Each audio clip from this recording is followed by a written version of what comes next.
नमस्कार साथियों। अभी हाल ही में एक न्यूज़ यहाँ पर आ रही है कि एनपीएस में जो है पेंशन आपकी जीरो हो सकती है। तो चलिए इसके ऊपर तहकीकात करते हैं और क्या कंडीशन होगी जब आपकी पेंशन जीरो हो सकती है और उस स्थिति में क्या होगा उसके ऊपर बात करेंगे। तो चलिए शुरू करते हैं।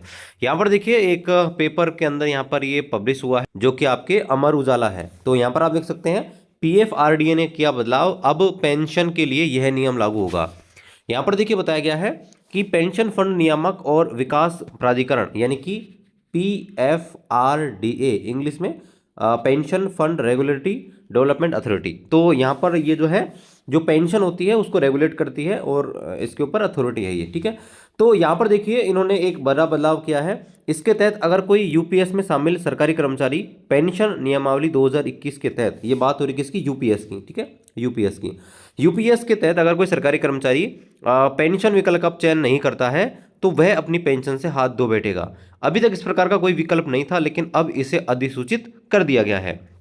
यानी अगर आप जो है पेंशन का ऑप्शन नहीं चूज करते हैं तो फिर आपको पेंशन नहीं मिलेगी। देखिए यहाँ पर आगे बताया गया है कि अभी तक ऐसा कुछ नियम था। पीएफआरडी ने 23 दिसंबर को जारी अधिसूचना में यह कहा है कि अगर किसी सरकारी कर्मचारी की नौकरी 15 साल से कम है और उसने पेंशन नियमावली 2021 के तहत विकल्प का चयन नहीं किया है तो सेवा काल के दौरान उसकी अगर मृत्यु हो जाती है या फुल कंप्लीट डिसेबिलिटी हो जाती है तो उस स्थिति में उसकी जो पेंशन है वो शून्य हो जाएगी, यानी कि उसको पेंशन नहीं मिलेगी।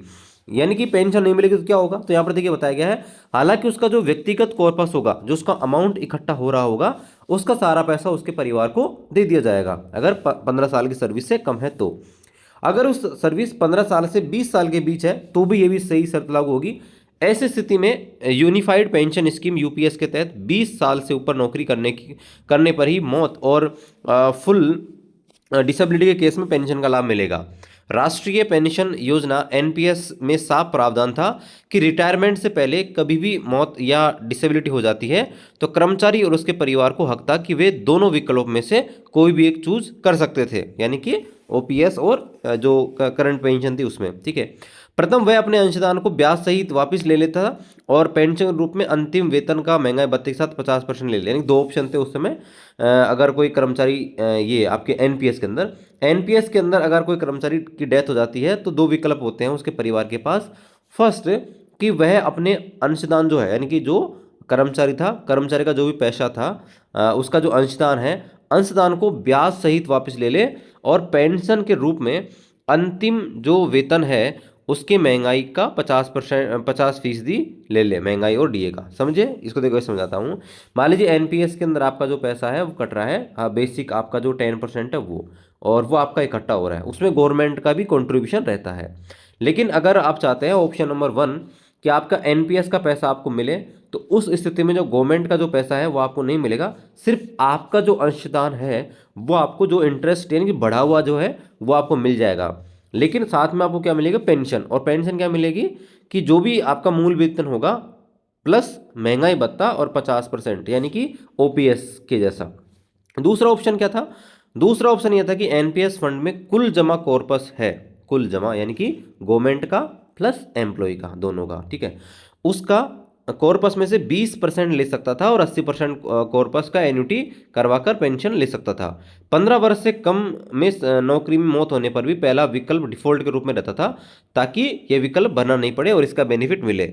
और अब जो आप देखेंगे तो अब इसमें चेंज किया गया है, अब व्यक्तिगत कॉर्पस का सारा पैसा नॉमिनी को मिलेगा, ठीक है। और यहाँ पर आप देखेंगे कर्मचारियों के लिए निराशाजनक, यूपीएस में नए अव्यवहारिक और दुर्भावनापूर्ण बदलाव करना बहुत निराशाजनक है। इससे कर्मचारियों के मन में सरकार के प्रति नकारात्मकता पहुंचेगी। सरकार इस प्रावधानों को तत्काल प्रभाव से रद्द करे और वॉलंटरी रिटायरमेंट के मामले में भी रिटायरमेंट के दिन से ही पेंशन प्रारंभ करें। ये आपके जो अध्यक्ष हैं अखिल भारतीय जो एनपीएस कर्मचारी संघ उन्होंने यहाँ पर बोला है।